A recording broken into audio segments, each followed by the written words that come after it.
Actually, nakausap niya ako kaugnay sa seguridad na hiningi niya nung siya ibibisita sa ilang pogo hubs na illegal. Partikular, kung naalala ko ng tama, nung siya nagpunta sa Banban, sa Alabang Bayon, at saka sa Porac. Pero kaugnay ng dagdag na seguridad mismo ng senador. Ulitin ko, ang OSAA ay hindi binubuo ng mga pulis o sundalo na may VIP security training. So, ang dagdag na seguridad ay i-coordinate kung kailangan ng tulong ko sa Philippine National Police Police Protection Group. Pero yan ay personal na bagay sa parte ng miyembro ng Senado kung sakasakali. Dahil kung security niya yung personal, makakasama niya yan saan man siya magpunta. Hindi para sa akin na ako ang pumili kung sino yun. Sila ang dapat pumili kung sino yun at kung ilan ang kinakailangan para payagan sila ng Philippine National Police.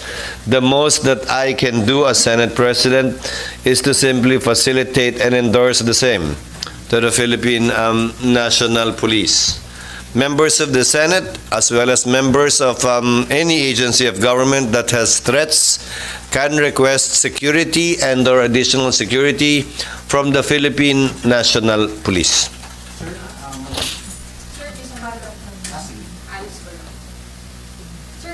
Yes, ma'am. Sir, on that, Narinig naman, okay na.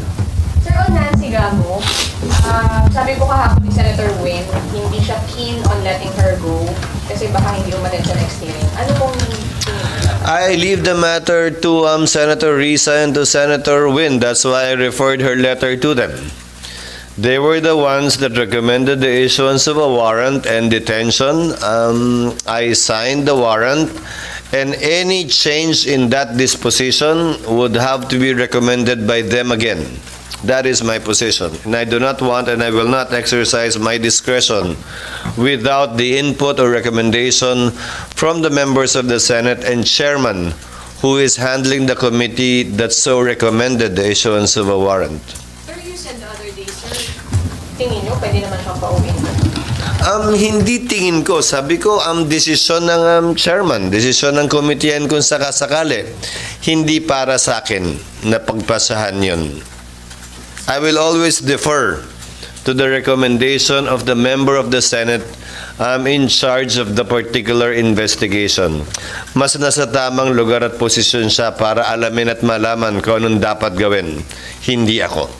Sir, update po pala dun sa nabanggit na before na review dun sa rule na bawal yung budget. Ginagawa na namin ngayon. Hopefully by next week, malabas na namin yun. Of course, we would have to get first the opinion of the other members of the Senate. The rules were issued without being consulted to any member of the Senate, as I recall, being in the Senate for 14 years. I think these rules even antedated my being a senator way back in 2007. So we will do the proper and right thing, route this, and get the opinion of the other members before we finalize it. Sir, yung office or sino po yung mismong The Office of the Senate President is the one that's authorized to issue through memoranda rules and regulations with respect to incarcerated or detained individuals by virtue of the warrants of arrest issued by the Office of the Senate President. Pero sir, kayo, your opinion or of the position na pwede naman? Oo, hindi naman kulungan to. In fact, sila ay nilalagay sa isang kwarto. In fact, ang hinanapan ko pa ng paraan sa labas ng Senado, meaning sa facility ng Senado, dahil kapag sa loob ng facility ng Senado, kahit sa bagong building, ay patay ang aircon ng weekend. So, kailangan nasa struktura sa labas. Hindi naman pwedeng walang hangin kapag ka Saturday, Sunday at Monday to Friday lang. So kasama yon sa aming ginagawa na rin ang solusyon at resolution. yung new Senate building na. Sir, doon pala sa ethics complaint pala na, sir. How do you view yung latest developments dun sa ethics case ni Senator Senator Cayetano? And so far as Senate building, new Senate building is concerned, my second question is, do you have any new directives in so far as the construction of the building? None. According to Senator Cayetano, no new directives. According to Senator Cayetano, hopefully by mid-August at the latest, he would be able to complete the review and within that same month, make the corresponding recommendations. Ipagbibigay alam namin yan sa mga miyembro upang kunin din ang kanilang opinion at pananaw. Kabilang na at ang pinaka-importanting bahagi doon, yung halaga para matapos at makumpleto na yan at yung timetable kung kailan kami tunay na makakalipat na ng buong buo at hindi hulugan. Sir, sa ethics complaint naman, sir, kasi parang right now, medyo, while both senators are saying that they're ready or willing to be subjected to conciliation, pero para ayaw naman nilang matras dun sa substance ng kanilang mga nirereklamo sa isa't isa. Para sa akin, sa tagal ko sa Senado at gayon din sa pamahalaan, sa buhay na rin, isasama ko na, wala namang bagay na hindi naghihilom sa pagdaloy, paglipas ng panahon at naniniwala ako na hindi man ngayon, malaki ang posibilidad na bukas makalawa. Hindi man sa susunod na linggo, maaaring sa susunod na buwan. Pero sa dulo, mga veteranong senador na ang pinag-uusapan natin. Pag-graduate na si Senator Nancy, minsan ang nag-graduate si Senator Cayetano at bumalik. Sanay sila sa ganitong uri ng mga sitwasyon, pero alalahanin din natin na tao sila, may damdamin, hindi robot at makina, na naaapektuhan din ng tulak ng kanilang mga nararamdaman at damdamin.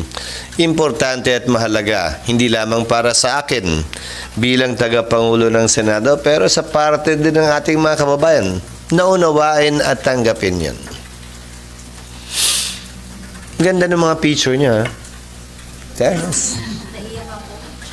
SB sa Monday opening na, ano yung mga priority? Dahil mag-profile sila ng COC sa October. Medyo mahagi yung mga senador. Actually, hindi ko pa nagagawa yung talumpati ko. Isa yan sa mga gagawin ko pagkatapos ng press ko na ito. Isa yan sa mga bagay na ilalahad ko, pero para sa kaalaman ninyo, halimbawa, meron na lamang kaming 70 araw ng sesyon hanggang matapos itong third regular session ng kongresong ito. Hanggang 2025, that means when we adjourn sine die. Kung ilang beses man kami makakapag-sesyon ng Huwebes, may karagdagang 23 araw yon sa kabuuan ng 93 days. So, sisikapin namin na mapunuan yon ng pagpasa, pagtalakay, pagdebate, pag-ayos at pagpasa in that order ng mga makabuluhang panukalang batas na kinakailangan ng ating bansa, national man o local. Specific bill na kayo po mismo, kasi si President po may sasabihin ko sa SONA, but kayo mismo, meron ba kayong parang bills that you would want passed? Isa yan sa pagpapasahan ko pagkatapos ng press ko na to pag sinulat ko yung aking talumpati o binuo ko yung aking talumpati. Sa totoo lang, medyo nagpapanik na ako at hindi ko pa nasisimulan. Pero ngayon ko lang kasi gagawin eh. Dati nakikinig lang naman ako eh. Sasabihin pag talumpati ng Senate President. Ito ang unang pagkakataon din. Bahagi ito sa listahan ko ng mga una sa buhay ko. Unang pagkakataon din na magbibigay ako ng talumpati sa pagbubukas ng Senado. Pero dahil dito, marami ako natutunan actually. kaugnay ng Senado. Huwag na off the record ito kung gusto niya kasi hindi naman talaga. Naka-live ka. Ay, okay. Marami ako natutunan sa data tungkol sa Senado. Ilang individual na halimbawa ang naging senador, ilan ang babae, ilan ang lalaki, ilan ang galing Luzon, ilan ang galing Visayas at Mindanao, ilan ang artista, abogado, magsasaka, educator, atleta. These are interesting facts and data actually that I'm learning for the first time. Pa-clarify na po, magkakaroon na kayo ng session every Thursday? Isa yon sa ipapanukala ko sa mga miyembro pagbukas namin. Para naman hindi kayo malungkot dito sa Huwebes at baliktad ba?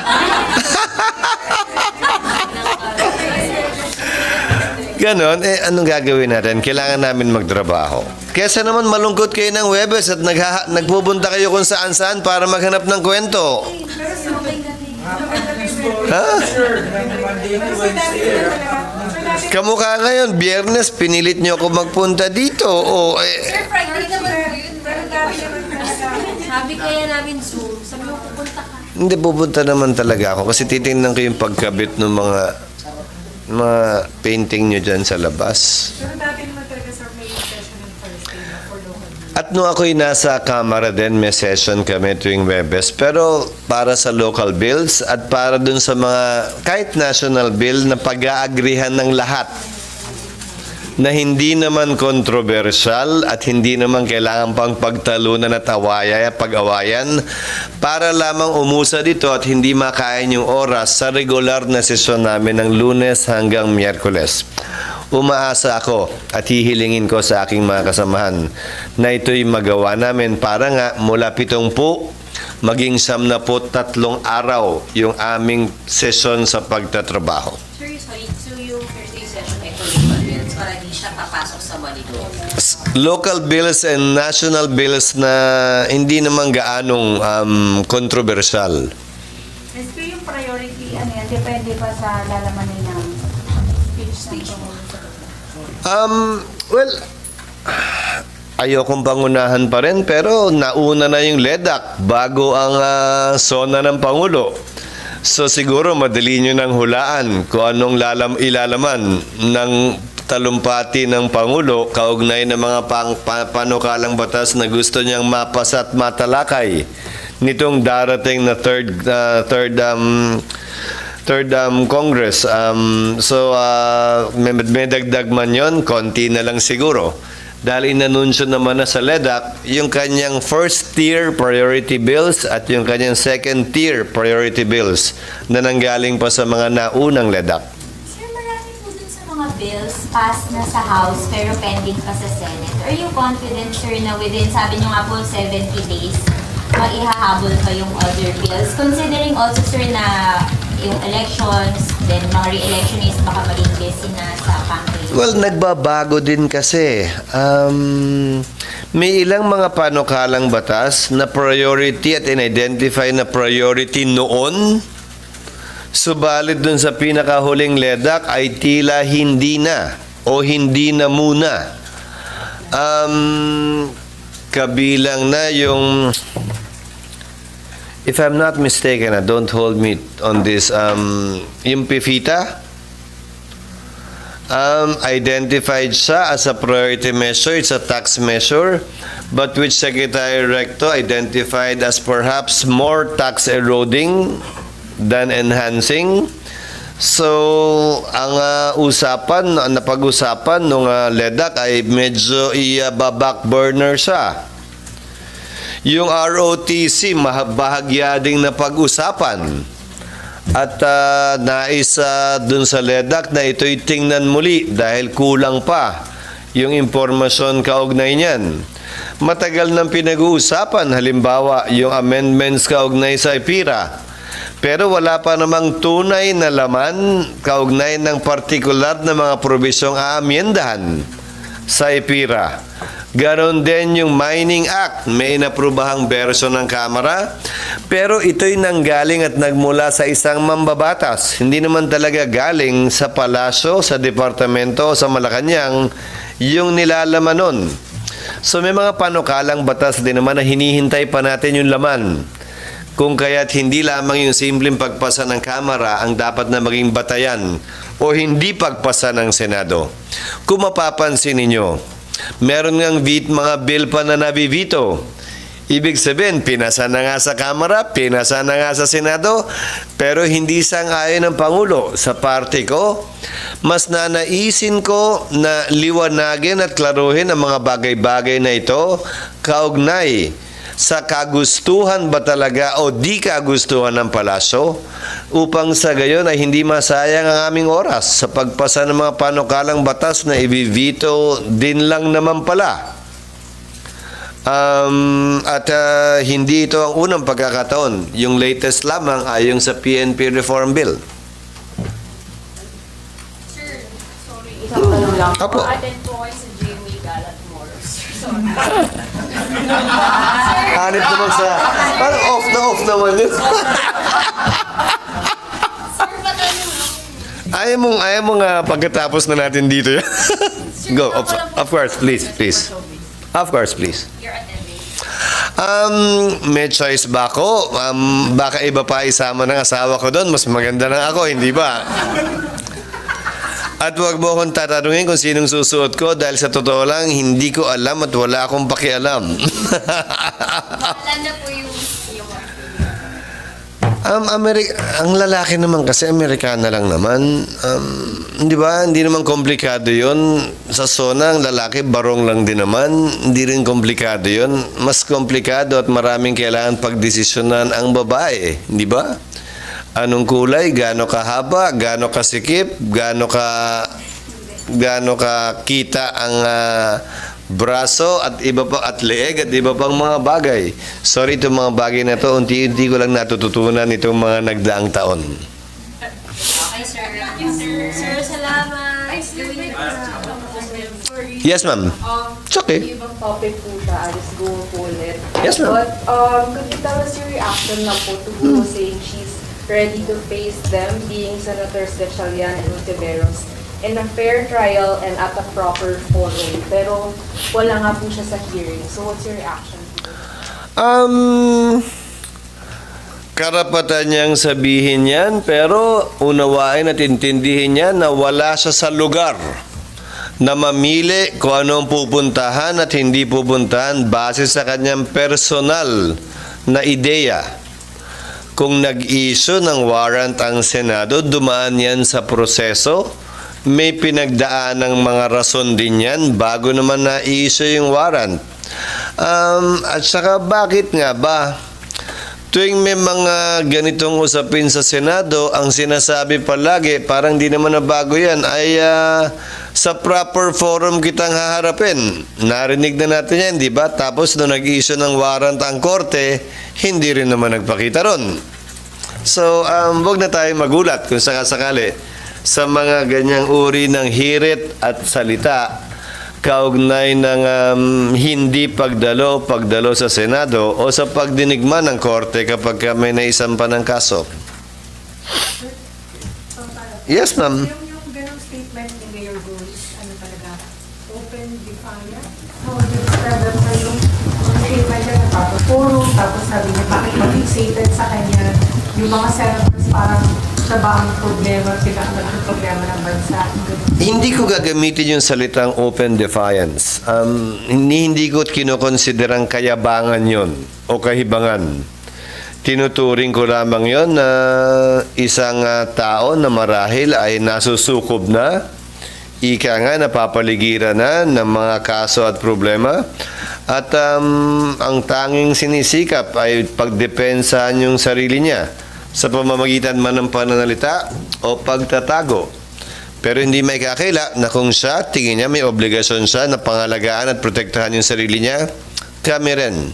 Meron kaming obligasyon at trabaho na pangalagaan at protektahan ang interes ng sambayanan. Sir, salamat. Thank you. Okay, ano ba natutunan ka ba nun? Sir,